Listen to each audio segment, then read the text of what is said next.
গণতন্ত্র রক্ষায় সবাইকে ঐক্যবদ্ধ হওয়ার আহ্বান জানিয়েছেন বিএনপির ভারপ্রাপ্ত চেয়ারম্যান তারেক রহমান। তিনি মনে করেন, মাত্রাতিরিক্ত আলোচনা করে রাষ্ট্র পুনর্গঠন থেকে পিছিয়ে পড়লে দেশের মানুষ ক্ষতিগ্রস্ত হবে। এদিকে দলটির মহাসচিব মির্জা ফখরুল ইসলাম আলমগীর বলেন, শেখ হাসিনার আমলের মতো বিচার বহির্ভূত হত্যা দেখতে চায় না বিএনপি। শিক্ষার্থীরা সরকারের থেকে দল গঠন করলে দেশের মানুষ সেটা মেনে নেবে না বলেও মন্তব্য করেন তিনি। উত্তরায় শনিবার বিকেলে ঢাকা মহানগর উত্তর বিএনপির উদ্যোগে দুস্থদের মাঝে বস্ত্র বিতরণ অনুষ্ঠানে অংশ নেন বিএনপি মহাসচিব মির্জা ফখরুল ইসলাম আলমগীর।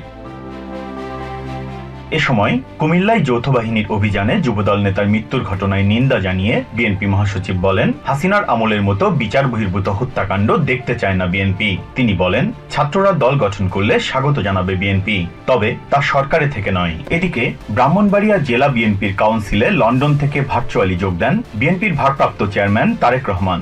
বলেন, নিজেদের স্বার্থে তর্কে না জড়িয়ে দেশ পুনর্গঠনে সবাইকে ঐক্যবদ্ধ থাকতে হবে। যদি এই দেশের মানুষকে রক্ষা করতে হয়, সর্বোপরি বাংলাদেশকে যদি রক্ষা করতে হয়, তাহলে আমাদের সকলকে যে কোনো মূল্যে ঐক্যবদ্ধ থাকতে হবে। এর কোনোই আমাদের বিকল্প নেই। পলাতক স্বৈরাচার আবারও দেশকে দখলে নিতে চায় মন্তব্য করে গণতন্ত্র রক্ষায় সবাইকে সতর্ক থাকার আহ্বান জানান তিনি। এদিকে শনিবার এক অনুষ্ঠানে যোগ দিয়ে যুবদল নেতার মৃত্যুর ঘটনায় নিন্দা জানান বিএনপির সিনিয়র যুগ্ম মহাসচিব রুহুল কবির রিজভী। বিপ্রজিৎ চন্দ, টিভিএন 24 নিউজ ডেস্ক। নিউ ইয়র্ক থেকে সম্প্রচারিত টিভিএন 24 টেলিভিশন বিশ্বজুড়ে বাঙালির কণ্ঠস্বর।